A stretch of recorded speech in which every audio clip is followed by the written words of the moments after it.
வணக்கம். தந்தையின் பாட்காஸ்ட் செய்திகளை வாசிப்பது தனலட்சுமி. முதலில் தலைப்புச் செய்திகளை பார்க்கலாம். மக்களவைத் தேர்தலில் தமிழகத்தில் 69.72% வாக்குப்பதிவு. இந்திய தேர்தல் ஆணையம் அதிகாரப்பூர்வ அறிவிப்பு. கல்லூரி மாணவிகளை தவறான பாதைக்கு அழைத்த வழக்கில் பேராசிரியை நிர்மலா தேவிக்கு 10 ஆண்டுகள் சிறை. ஸ்ரீவில்லிபுத்தூர் விரைவு நீதிமன்றம் உத்தரவு. வட தமிழக உள் மாவட்டங்களில் இன்று முதல் 3ஆம் தேதி வரை வெப்ப அலை வீசக்கூடும். அதிகபட்சமாக 102 டிகிரி முதல் 109 டிகிரி ஃபாரன்ஹீட் வரை வெப்பம் பதிவாகும் என சென்னை வானிலை ஆய்வு மையம் எச்சரிக்கை. சத்தீஸ்கர் மாநிலத்தில் பாதுகாப்பு படையினருக்கும் நக்சலைட்டுகளுக்கும் இடையே மோதல். 3 பெண்கள் உட்பட 10 நக்சலைட்டுகள் சுட்டுக் கொலை. மே 7ஆம் தேதி தேர்தல் நடைபெறும் என அறிவிக்கப்பட்டிருந்த அனந்த்நாக் தொகுதியில் மே 25இல் வாக்குப்பதிவு. தேர்தல் தேதியை மாற்றி தேர்தல் ஆணையம் அறிவிப்பு. T20 உலகக்கோப்பை கிரிக்கெட் போட்டிக்கான இந்திய அணி அறிவிப்பு. ரோஹித் சர்மா தலைமையிலான 15 பேர் கொண்ட அணியை அறிவித்தது BCCI. IPL 48வது லீக் போட்டியில் மும்பை அணியை 4 விக்கெட் வித்தியாசத்தில் வீழ்த்தியது லக்னோ. 62 ரன்கள் எடுத்து வெற்றிக்கு வித்திட்ட மார்க்கஸ் ஸ்டோயினிஸ் ஆட்டநாயகன் விருதை வென்றார். இனி விரிவான செய்திகள். மே 1 உழைப்பாளர் தினத்தை ஒட்டி முதலமைச்சர் ஸ்டாலின், முன்னாள் முதலமைச்சர் எடப்பாடி பழனிசாமி உள்ளிட்ட தலைவர்கள் வாழ்த்து தெரிவித்துள்ளனர். முதலமைச்சர் ஸ்டாலின் வெளியிட்டுள்ள வாழ்த்து செய்தியில், உழைக்கும் தொழிலாளர்களின் குடும்பங்கள் கல்வி பொருளாதார நிலைகளில் உயர்ந்து உன்னத நிலையை அடைய வேண்டும் என வாழ்த்தியுள்ளார். இதேபோன்று அதிமுக பொதுச் செயலாளர் எடப்பாடி பழனிசாமி வெளியிட்டுள்ள மே தின வாழ்த்து செய்தியில், அதிமுக ஆட்சியில் தொழிலாளர்களின் நலன் பாதுகாக்கப்பட்டதாக தெரிவித்தார். நம்பிக்கையோடு உழைத்தால் வாழ்வில் வெற்றி பெறுவது நிச்சயம் என்று எடப்பாடி பழனிசாமி தெரிவித்துள்ளார். மக்களவைத் தேர்தலில் தமிழகத்தில் 69.72% வாக்குகள் பதிவாகி இருப்பதாக தேர்தல் ஆணையம் அறிவித்துள்ளது. மக்களவைக்கு 7 கட்டங்களாக தேர்தல் அறிவிக்கப்பட்டு இதுவரை 2 கட்ட தேர்தல் நடந்து முடிந்துள்ளது. 2 கட்ட தேர்தலிலும் பதிவான வாக்குப்பதிவு சதவீதம் குறித்த இறுதி புள்ளி விவரத்தை தேர்தல் ஆணையம் அறிவித்துள்ளது. 21 மாநிலங்கள் மற்றும் யூனியன் பிரதேசங்களில் உள்ள 102 மக்களவை தொகுதிகளில் நடைபெற்ற முதல் கட்ட தேர்தலில் மொத்தம் 66.14% வாக்குகள் பதிவாகியுள்ளது. அதேபோல் 88 தொகுதிகளுக்கு நடைபெற்ற 2ஆம் கட்ட தேர்தலில் ஒட்டுமொத்தமாக 66.71% வாக்குகள் பதிவாகியுள்ளது. வேட்புமனு தாக்கல் செய்யும்போது அரசியல் சாசனத்தையும் உடன் வைத்துக் கொள்ளுங்கள் என்று காங்கிரஸ் வேட்பாளர்களுக்கு ராகுல்காந்தி வேண்டுகோள் விடுத்துள்ளார். இது தொடர்பாக அவர் விடுத்துள்ள அறிக்கையில், ஏழைகளுக்கான வரமாகவும் வஞ்சிக்கப்பட்டவர்களுக்கான மரியாதையாகவும் ஒவ்வொரு குடிமகனும் பெருமையாகவும் இந்திய அரசியல் சாசனம் திகழ்வதாக குறிப்பிட்டுள்ளார். காங்கிரஸ் கட்சி இருக்கும் வரை உலகின் எந்த சக்தியாலும் அரசியல் சாசனத்தை பறிக்க முடியாது என்பதை ஒவ்வொரு கிராமத்தின் தெருக்களிலும் அறிவிக்க வேண்டும் என்றும் அவர் வேண்டுகோள் விடுத்துள்ளார். ஜம்மு காஷ்மீர் அனந்த்நாக் மக்களவைத் தொகுதியில் வரும் மே 7ஆம் தேதி தேர்தல் நடைபெறும் என்று அறிவிக்கப்பட்டிருந்த நிலையில் மே 25ஆம் தேதி நடைபெறும் என தேர்தல் ஆணையம் அறிவித்துள்ளது. போக்குவரத்து, தகவல் தொடர்பு, இயற்கையான தடைகள் போன்ற பல்வேறு காரணங்களால் தேர்தல் தேதியை மாற்றி அமைக்க வேண்டும் என்று பல்வேறு அரசியல் கட்சிகள் கோரிக்கை விடுத்தனர். அதன் அடிப்படையில் தேர்தல் தேதி மாற்றப்பட்டுள்ளதாக தேர்தல் ஆணையம் தெரிவித்துள்ளது. அந்த தொகுதியில் இந்தியா கூட்டணியில் சார்பில் PDP கட்சியின் தலைவர் மெஹபூபா முப்தி போட்டியிடுகிறார். கொடைக்கானலுக்கு ஓய்வுக்காக வந்துள்ள தமிழக முதல்வர் ஸ்டாலின் கோல்ஃப் விளையாடி மகிழ்ந்தார். 5 நாட்கள் பயணமாக தனது குடும்பத்துடன் கொடைக்கானல் வந்துள்ள முதலமைச்சர் ஸ்டாலின் கொடைக்கானல் பாம்பார்புரம் பகுதியில் உள்ள தனியார் நட்சத்திர விடுதியில் தங்கியுள்ளார்.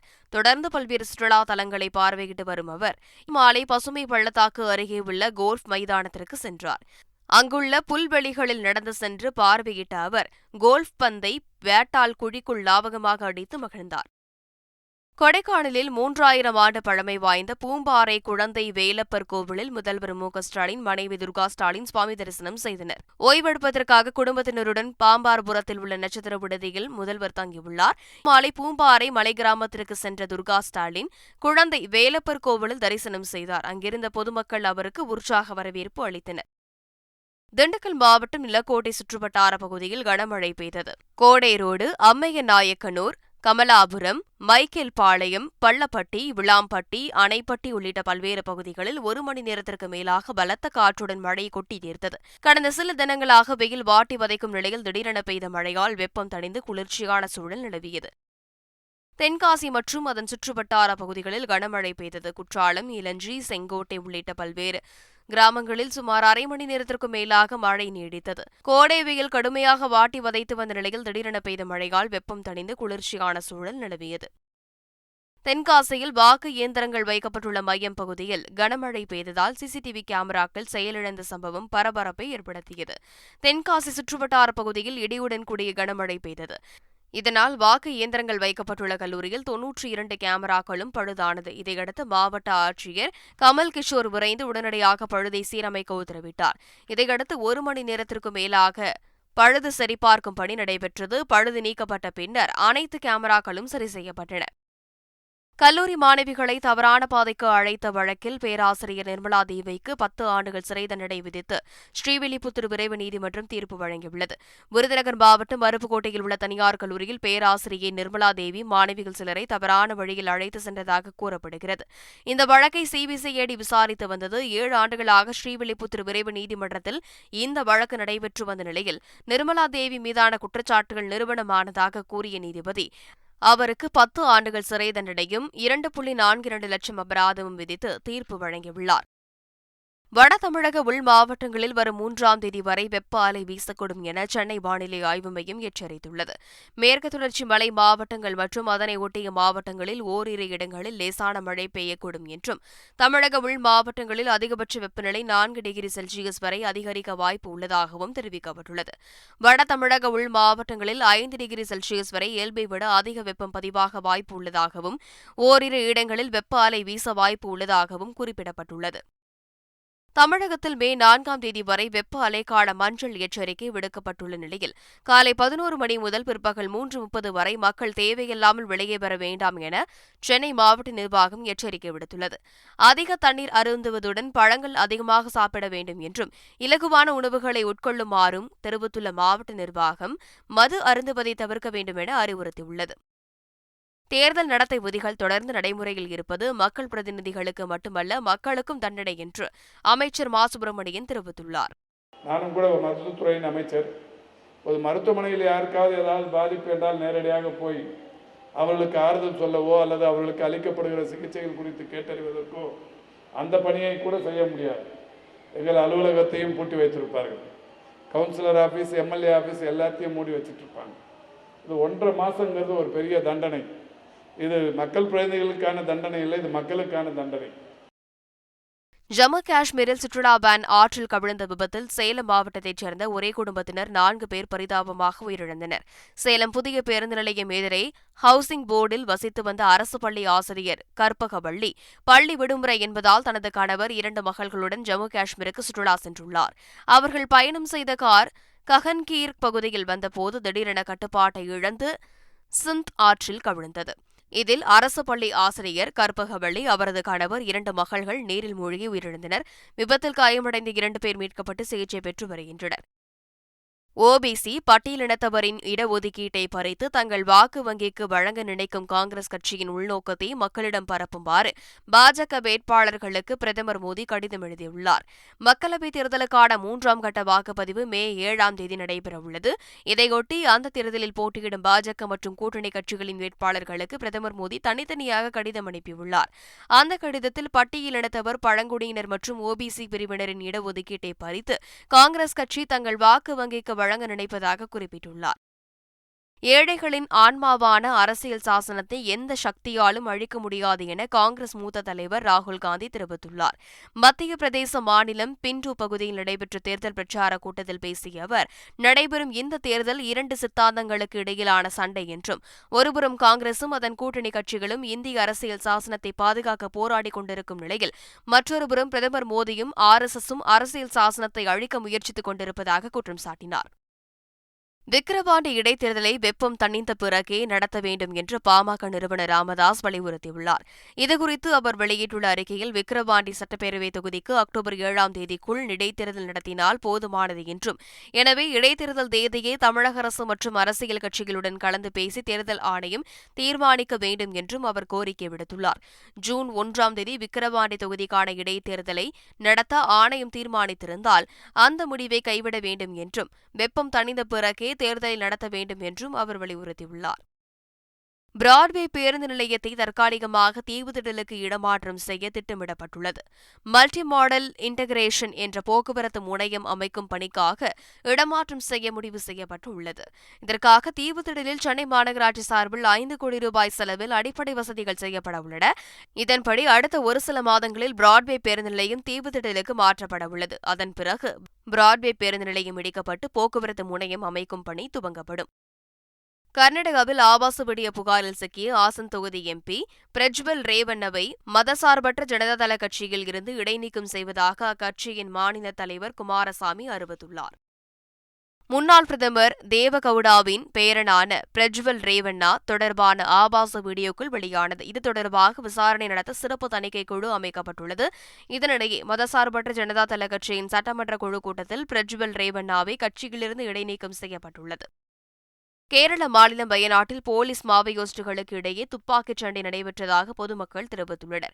தேர்தல் வாக்குப்பதிவுக்கு முந்தைய நாளில் கேரள மாநிலம் வயநாடு மாவட்டத்திற்கு உட்பட்ட கம்பமலையில் தமிழ் தொழிலாளர்களிடம் தேர்தலை புறக்கணிக்குமாறு மாவோயிஸ்டுகள் கூறியிருந்தனர். இது தொடர்பான வீடியோ சமூக வலைதளங்களில் பரவியது. இதைத் தொடர்ந்து தண்டர்போல்ட் சிறப்பு காவல் படையினர் அங்கு முகாமிட்டனர். அப்போது அவர்களுக்கும் மாவோயிஸ்டுகளுக்கும் இடையே துப்பாக்கிச் சூடு நடைபெற்றதாக கூறப்படுகிறது. இது தொடர்பாக கூறிய அப்பகுதி மக்கள் 9 முறை துப்பாக்கியால் சுடும் பலத்த சத்தம் கேட்டதாக தெரிவித்தனர். சத்தீஸ்கர் மாநிலத்தில் பாதுகாப்பு படையினருக்கும் நக்சலைட்டுகளுக்கும் இடையே நடந்த மோதலில் 10 நக்சலைட்டுகள் கொல்லப்பட்டனர். நாராயண்பூர் மற்றும் கான்கேர் மாவட்ட எல்லையில் அபூச்மத் வனப்பகுதியில் பாதுகாப்பு படையினருக்கும் நக்சலைட்டுகளுக்கும் இடையே கடும் துப்பாக்கிச் சண்டை நடந்தது. இந்த மோதலில் 3 பெண்கள் உட்பட 10 நக்சலைட்டுகள் சுட்டுக் கொல்லப்பட்டனர். சம்பவ இடத்தில் இருந்து ஒரு AK-47 ரக துப்பாக்கி உட்பட ஏராளமான ஆயுதங்களையும் வெடிமருந்துகளையும் பாதுகாப்பு படையினர் கைப்பற்றினர். ICC 20 ஓவர் உலகக்கோப்பை போட்டிக்கான இந்திய அணியை BCCI அறிவித்துள்ளது. 9வது 20 ஓவர் உலகக்கோப்பை கிரிக்கெட் போட்டி வருகிற ஜூன் 1ஆம் தேதி முதல் 29ஆம் தேதி வரை வெஸ்ட் இண்டீஸ் மற்றும் அமெரிக்காவில் நடக்கவுள்ளது. இந்த நிலையில் ரோஹித் சர்மா தலைமையிலான இந்திய அணி BCCI அறிவித்துள்ளது.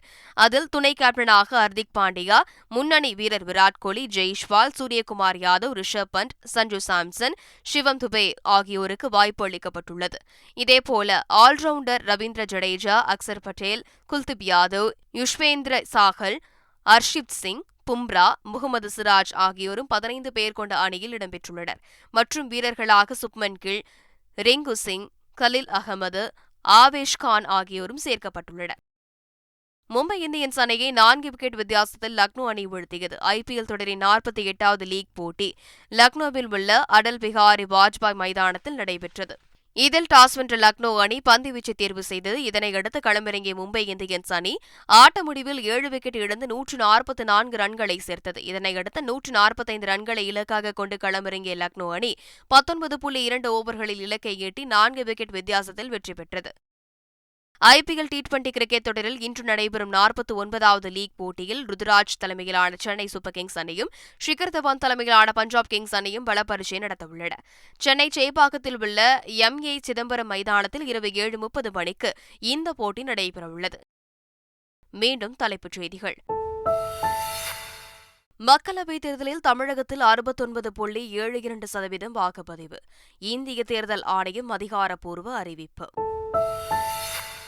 கல்லூரி மாணவிகளை தவறான பாதைக்கு அழைத்த வழக்கில் பேராசிரியை நிர்மலா தேவிக்கு 10 ஆண்டுகள் சிறை. ஸ்ரீவில்லிபுத்தூர் விரைவு நீதிமன்றம் உத்தரவு. வட தமிழக உள் மாவட்டங்களில் இன்று முதல் 3ஆம் தேதி வரை வெப்ப அலை வீசக்கூடும். அதிகபட்சமாக 102 டிகிரி முதல் 109 டிகிரி ஃபாரன்ஹீட் வரை வெப்பம் பதிவாகும் என சென்னை வானிலை ஆய்வு மையம் எச்சரிக்கை. சத்தீஸ்கர் மாநிலத்தில் பாதுகாப்பு படையினருக்கும் நக்சலைட்டுகளுக்கும் இடையே மோதல். 3 பெண்கள் உட்பட 10 நக்சலைட்டுகள் சுட்டுக் கொலை. மே 7ஆம் தேதி தேர்தல் நடைபெறும் என அறிவிக்கப்பட்டிருந்த அனந்த்நாக் தொகுதியில் மே 25இல் வாக்குப்பதிவு. தேர்தல் தேதியை மாற்றி தேர்தல் ஆணையம் அறிவிப்பு. T20 உலகக்கோப்பை கிரிக்கெட் போட்டிக்கான இந்திய அணி அறிவிப்பு. ரோஹித் சர்மா தலைமையிலான 15 பேர் கொண்ட அணியை அறிவித்தது BCCI.